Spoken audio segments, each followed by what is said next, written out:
Alright, so what we're going to talk about today is we're going to start the procedure for hooking up the gauges. We have discussed the service valves. You got your packet here. This is what we're going to be using today. We talked about the three positions of the service valves. I introduced to you what regular valves do, open and close, whether it's a ball valve, a gate valve, or a check valve. Okay? Check valve meaning, what was the deal about the check valve? What was special about that? Got an arrow. What just happened there? One direction, one way, yeah. So it went one way. The service valves, as we said, we can't use the terminology open and closed because there's front seated, back seated, and then a mid position, also called cracked. Whether you crack it off the back seat or crack it off the front seat determines on which way the valve stem was positioned when you started. Usually when you come up to a refrigeration trainer, like an old one like this one here, they'll have service valves on both the high and the low side of the system, and they should be in the back seated position, but you're going to have to do some safety steps checking the position of the service valve before you remove the caps. Now for the purpose of today's stuff, these two units here do not have any refrigerant pressure. This unit over here does, and this one here will not require you to back seat or front seat a valve. This one has something inside of it called a schrader valve. The schrader valve is just it's like a little car tire valve. Looks something like this here. I'm going to pass that around and let you take a look at it. It's got a little rubber gasket, and it's got two flat spots on either side so that it can fit in some sort of tool like this where the teeth fit over. Inside, though, another part. So like this service valve here, you would remove the cap. You don't have to worry about the position of the valve. And that would expose my schrader valve here. Now, if you were recovering or doing some sort of service work on it, you would probably want a tool like this. There's another one that has an adapter. I'll show you up here. But let me talk to you about the systems with the schrader valves first before I get into this tool, because I got a slide for it. Most residential units are going to have schrader valves. So this is a residential unit right here. Whether it's a package unit, a split system, heat pump, straight cool, doesn't matter. All right, it's all going to have a schrader valve. You want to check for leaks, all right, before installing the gauges, because sometimes if you pull the cap off and you see some bubbles start to form or some oil come out, oil is an indicator of a leak. So you're probably going to need this tool or a tool like this other one to tighten up the schrader valve first. And if you tighten it up a little bit to the right and it doesn't stop the leak, that means this O-ring around the valve has gone bad, and you're going to need this tool here, this one here, to replace this valve because that O-ring goes bad sometimes. These things are easy to damage. Can be damaged simply just by over-tightening the cap. So we got to use the right cap, and you can't over-tighten it. Some caps even come with a schrader valve core remover tool on top. Okay? So when you over-tighten the cap, you don't really want to use the wrenches for this, because if you over-tighten the cap, it's going to round off the front and not allow us to remove the schrader valve, or not allow that center pin in the center hose of the bar gauge manifold set of hoses to depress that schrader valve core. Because what's happening here, what's holding back the pressure, is just a little plunger. Remember I showed you the plunger valve the other day that opens and closes? This one's got a spring, and it automatically pushes down when that depressor pushes in. And I'm going to let you look at that and push it down, and you can see that that provides now an opening when you push down on that needle for the refrigerant to come out through another opening right there on the side. Take a look at that. Take a look at that cap too. All right, because that's the cap that you'll use with it. Also, the cap's got to have an O-ring in it because the metal doesn't seal up against metal. When I come up here, if this schrader valve is leaking and I have an access valve here that's a lot like the residential unit over there, I should see a black ring inside. Okay? Now, this one here is under pressure. So you're going to hook up the bar gauge manifold set to this unit here. All right? I'm going to also, before we get into it, show you this tool, the schrader valve core remover tool, and I can use it to replace a valve while the unit's under pressure. So if I screw this valve tool, we push this back. It's got a little plunger here, all right, that's got that tooth just like the one I'm passing around to you. I'm going to pull that back here. We also have a valve, opens and closes. It's a ball valve. I want to make sure that everything's tight, and I'm going to screw this on to my suction line right here, which is the big line. I got some tricks for hooking up the gauges here that I'm going to tell you about that you can use. Like when I'm hooking up the colors of the hoses, the blue hose is for my low pressure side of the system. On a residential unit, there's usually 2 different sizes of pipe. You want to match the blue hose, which blue starts with B, with the big line. Big starts with B. B and B. Blue hose, big line. The little line, we'll just call it the little liquid line for now. The little line is a high pressure line. Think about this. If you all were squeezed into here or here, you'd be a lot higher pressure in the smaller space. So that's going to be the red hose. The red hose means hot, high pressure. So now I've got this tight, just finger tight. Everything's finger tight here. And I'm going to push the plunger in and try and line up the tool with the schrader valve, and right away that schrader valve was barely in there. As soon as I remove the schrader valve, the pressure wants to push out a little bit. Let me make sure we got it. Oh, we got a little leak. Let's make sure she's tight right here. That's a little bit of liquid coming out. So you might feel cool on your hand. There we go. This is a high pressure 410A system. Got to have goggles on when you're doing this, because if that liquid comes back in our eyes, bad news for your eye. You got to keep pressure on the valve, and then once you get the tooth out, it'll push back. I should have a schrader valve in here. I'm going to valve off. Now the pressure's blocked from this line.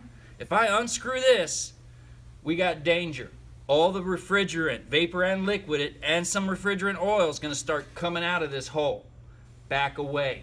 Don't try and stop it. You're not going to stop it. In fact, you're going to hurt yourself if you do.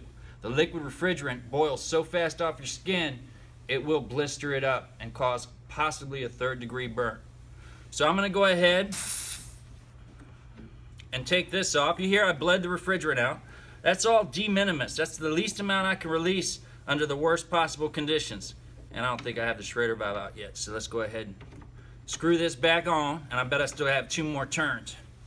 Tighten this up. You can hear the pressure coming back. So let's see if we got it here. Yeah, it should be pushing back. All right, let's see. And I don't want it to fall off. My valve.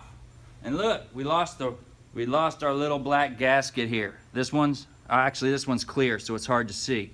But that's my schrader valve. So I would replace that with a new one if this goes bad. We lose this ring here. Now I would take a new one, and that tool I'm passing around, this one came with a bunch of different schrader valves initially. So I would go to the supply, my truck, pick up a new schrader valve. Careful here, we have got a lot of pressure behind here, so if this valve gets knocked open, we're going to get a little bit of refrigerant out. You can close the valve real quick. That's why they make it a 90-degree, not like the gate valve, but you got to continuously keep turning. So I'm going to go ahead and put the same valve back in, because this one's actually good. I've changed it out recently. Line it up with the teeth, slide it in here. Now, I don't want to push it forward because the ball's blocking it.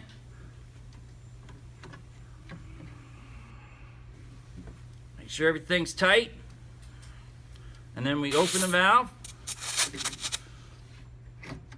All right, my gasket's leaking here. We got to work against the pressure, and then I keep my thumb here like that and just give it a little twist, and it screws back in. Do not over tighten this as well, because you can break the valve off inside, and then it's very difficult to get that valve removed. I don't need to close this off again. We're going to bleed out the pressure slowly.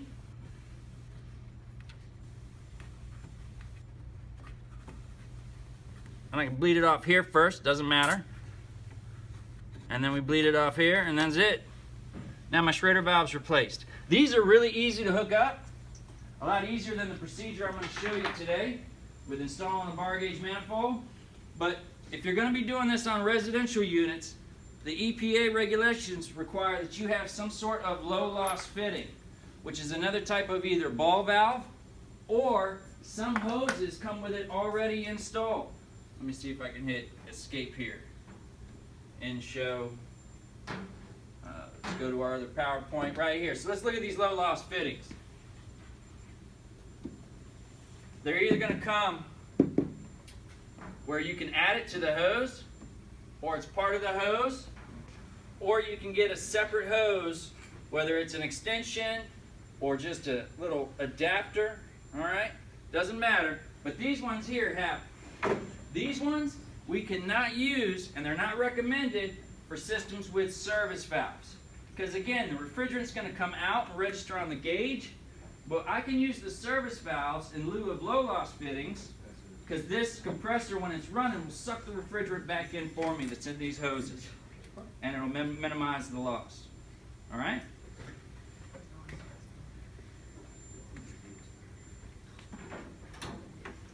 These ones here have a check valve, just like this one here. Excuse me, gentlemen. If you do not have the hoses with the check valve that come on it, these are expensive. These are going to be like 50, 60 bucks. On top of you buying the original set of gauges, all right, with the standard hoses, they go for about 100 bucks. So you got a little investment here. If you don't want to buy the new hoses altogether, you can buy these adapters for about 10, 15 bucks each and just screw them onto the back. It's the same thing. But you can't release a lot of refrigerant. Each hose, when you hook this up to the liquid line, can hold a ½ ounce to maybe 1.5 ounces of liquid refrigerant, depending on the temperature outside and the pressure. Vapor's not that big of a deal. But this one here has no way of us allowing us to suck the liquid we keep in our hoses back into the suction line, like I'm going to show you on this refrigeration system here. Now the one here that you're going to do has service valves on the low side, suction service valve, on the high side, a discharge service valve, and a king valve back here. King, it's royalty. That's on our liquid receiver, which is an accessory. This hermetically sealed unit here only has on the compressor side a suction service valve. The discharge side of the compressor does not have a valve for me to hook up to on the high side for the vapor. But on the high side over here for the liquid, I do have a king valve. So thanks to, I think it's Boyle's law saying pressure's equal all around. Doesn't matter if I read vapor or liquid. Pressure should be the same on that side of the system, whether it's vapor or liquid. Vapor or liquid, doesn't matter. All right? It's going to be the same no matter what. So we're going to go ahead, and I'm going to show you real quick. When you set up your hoses, we're going to use these today on our residential system. So if you wanted to get this set here, we're going to match the colors. I'm going to put the blue one with the blue hose. Make sure it's finger tight, no wrenches. All right? Leave that one there for a minute. Now, if I was doing some extra work, like maybe recovery or recharging a unit, I would also put one on my yellow. But for the essence of time, we're only going to be doing this to hook up for here. All right? Now, I'm going to go ahead and close off both the ball valves before we hook up. That's in case I got any leaks. It's not a big deal. Which one? Oh man, two different color hoses. Which one goes to the big line? How do you know that? B for blue, big for blue, yep.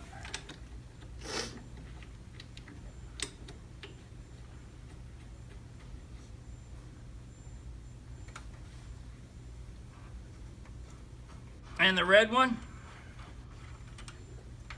What do we call the little one? The liquid line.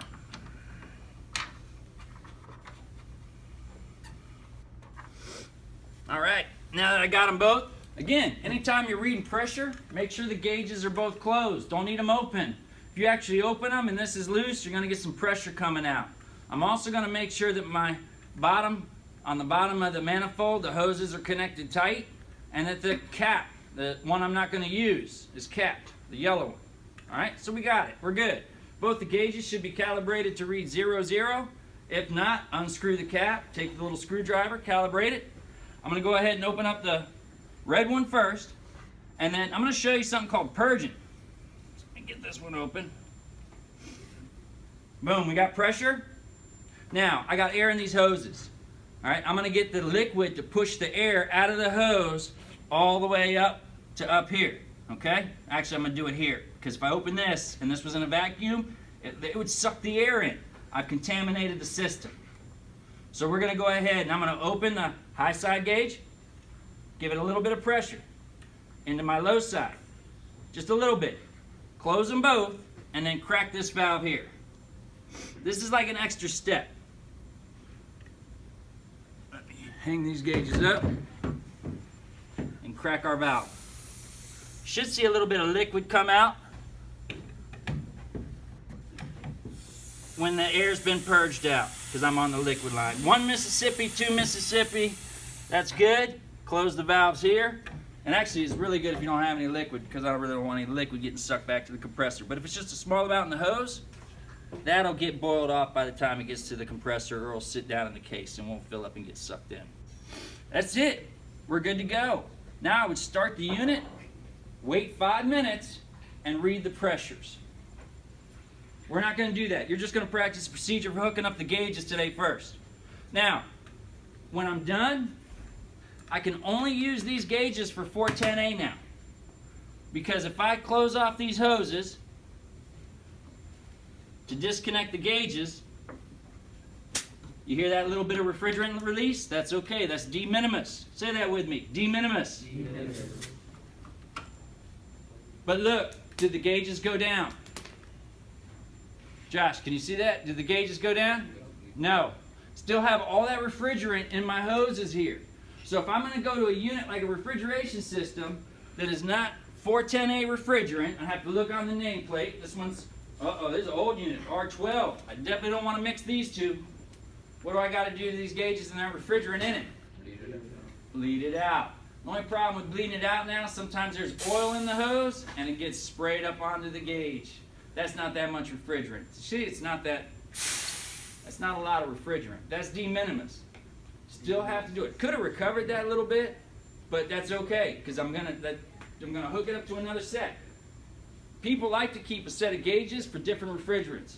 Like I got a set I just used for 410A.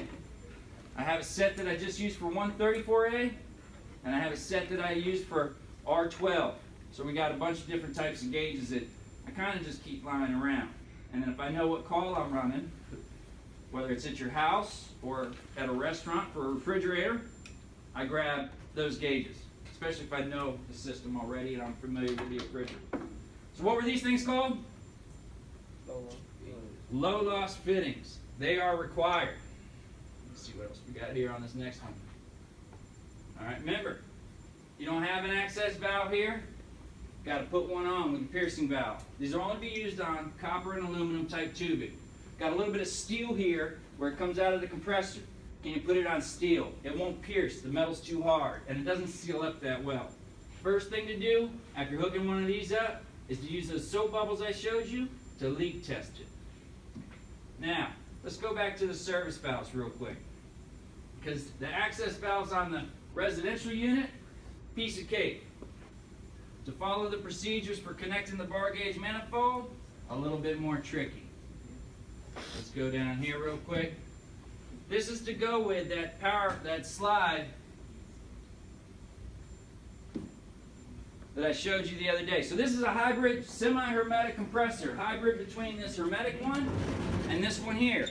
And you're actually going to take one of these apart here next week. It's a messy job. You're going to take all the components out. We're going to talk about it. You're going to pull the service valves off the side, look inside, see what you see.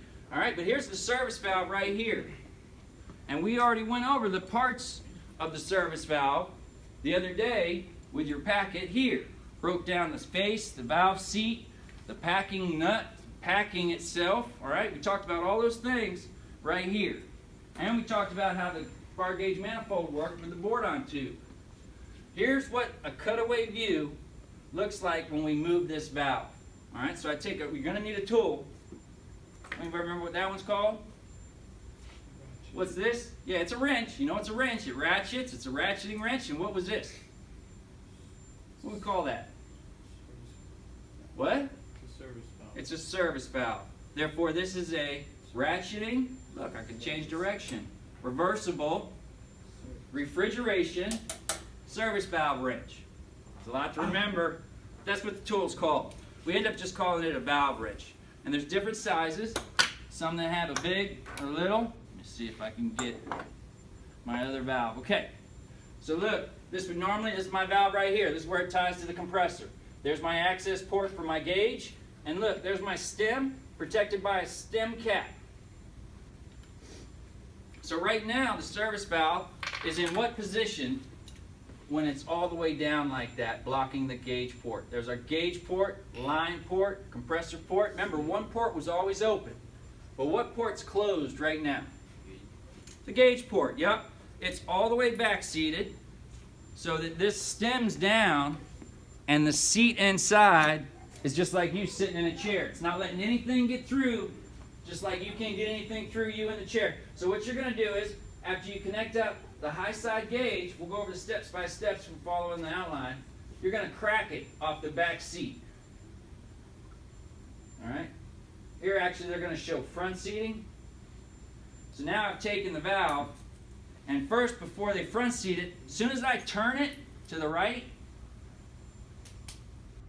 alright, it starts to front seat. That one's tough. It's been sitting around for a while. So that's cracked. Now, if I continue to turn it forward from that cracked position, it's going to move that seat all the way forward. What just got blocked? Now, what's this port here?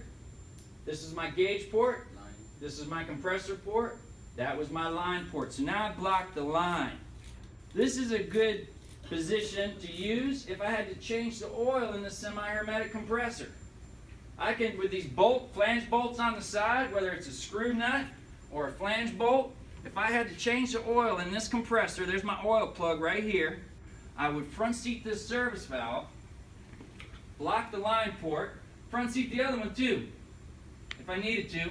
But this valve here, when I talked to you about how the compressor works, is actually blocking the pressure from the high side coming back. It's like a check valve itself. That's a reed valve. So I remove the plug and then put some sort of 1/4-inch copper tubing maybe. And then if I'm chewing some gum, I'm going to seal the gum around there. If I don't have the thumb gum or something else, a plumber's putty, to seal up around the hole, all right? And then actually I can crack the valve a little bit off the seat, get a cup for the oil, crack the valve. Now the pressure's going to come back. It's going to pressurize, and because we have this open to atmosphere, it will push the oil up through the hose and down into the cup. So now I'm using the service valve to change the oil out of the unit. And you're seeing all three positions cut away here. It's a little better than the two-dimensional military Fort Belvoir drawing I had for you the other day. That was just to show you the parts, okay? This is going to show you the positions, what it looks like, and what's happening with the components. But you're going to have to become a little familiar with the unit, which is why you had to color page 106 in the modern refrigeration AC text, tracing and drawing the refrigeration cycle, and then you followed that up in small groups. If you haven't done that yet, you still need to come up here with the 4 components and take the stickers and identify the compressor, the condenser, the metering device, and the evaporator, and let me check it off. Those are the positions of the service valves. That's how you change out a schrader valve in a residential AC unit. The difference between the valves with the access core, the service schrader valve, and the suction service valve right here, all right, is all in like valve positions. You're going to have to know back-seated, front-seated, crack. This one, what are you going to need on your hose for this one, according to the EPA? What were these? What do we call those? Oh, come on. High school kids can't remember 15 minutes beyond a lecture. You can't remember what these are called? What? Low loss. Low loss fittings. Low loss, yeah. What are they really? What was this thing here? Check valve. Check valve. What was the name of this tool here? Valve wrench. We'll just, yeah, you could have gone refrigeration, reversible ratcheting service valve wrench, but we'll just say valve wrench. When I say valve wrench, that's different than the cylinder wrench. Cylinder wrench looks like the valve wrench, but this one's for our torches. You could use it for this, but it doesn't ratchet, and it's really for our torches, okay? So these, you see them together, leave those to the side. Got some different sizes here, okay? So if you got a bigger valve, you're probably gonna need to get one of the bigger ones. Come in sizes like 1/4, 5/16, 3/8, all right, to match up with the ruler that we've been showing. All right, the ones here, you would have to, on this here, if you wanted to front seat, you can still front seat and back seat, but because of that schrader valve, you don't need to. But if you're going to pump down, you would need to expose the valve stem on that one's a female hex. You're going to need your Allen keys to front seat and back seat that one. And then the last thing was the little piece that fits inside. What is that called? What's the little piece? I passed it around. Did anybody get that back? Schrader valve. And what's important about the schrader valves? What do you got to do after we're done? Because everybody wants to put them in their pocket and take them home with them. Don't put them in your pocket. Don't put them down at the bottom of the unit too. Sometimes they roll down the center, and we got to pop the top and get to it, or get a new cap. What was it? What was this? Oh, I just told you what it was. Cap. And what's important about the cap? What's got to be inside? Little black thing. That's our future HVAC technician there, coming to your house soon. Little black thing. What's it shape of? What letter? Come on, everything's matched for letters.